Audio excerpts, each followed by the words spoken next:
talk about how to maintain your instrument properly.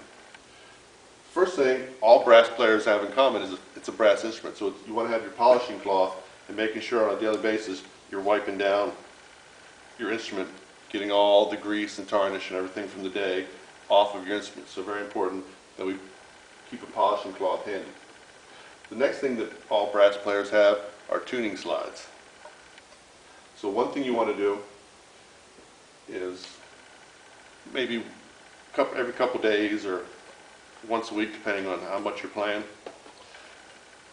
you want to wipe off the old grease off of your slide, and then you can apply some new grease.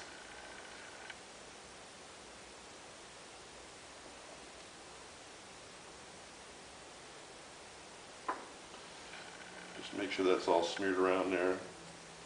Very good. Always good to have a cotton cloth around when you're a brass player. Then I spread the grease around in each one.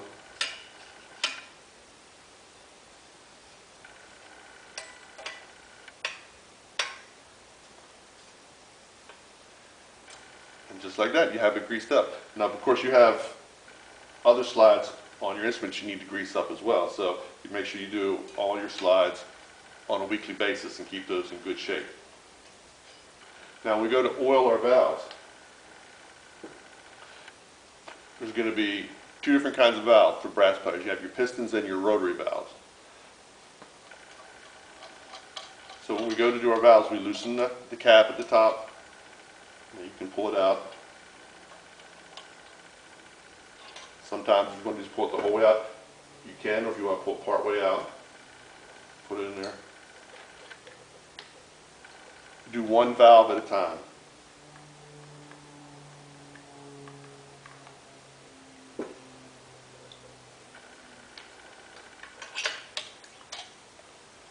Give it a few rotations, let it work up and down.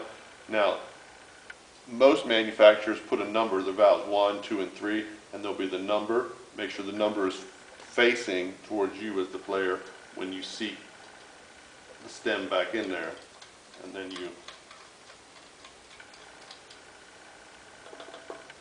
tighten the cap down, and then you would proceed and do each successive valve. And that way, your instrument's ready to play.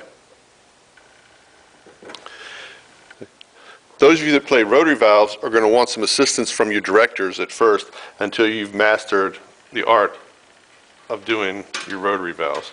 So when you take off the cap, there's a very tiny little rotation ridge right here, and you want to work your oil in right around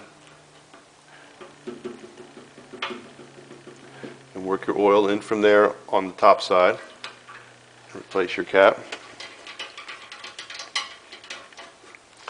And then on the back side of each rotor, there's also another little joint. You can see where the joints are that you're going to want to have put your oil and work your oil in from there. So for those of you with rotary valves, really use your director's assistance to getting used to how to do this appropriately. You'll notice the trombone has one big long slide instead of valves. Now, if you notice, I start with the instrument on the floor and I lift up. Whenever during class I want to just add some oil, I can just add a little oil. The slide stays on the ground and I just move the body of the instrument up and down. Now, on a regular basis, you're going to want to remove the slide from your trombone, set it in a safe place, back in the case. You're going to want to wipe off the inner slides completely. Keep all the oil fresh, so then you're going to start over, add a new coat of slide oil. And then I'll do one slide at a time. Spread the grease around.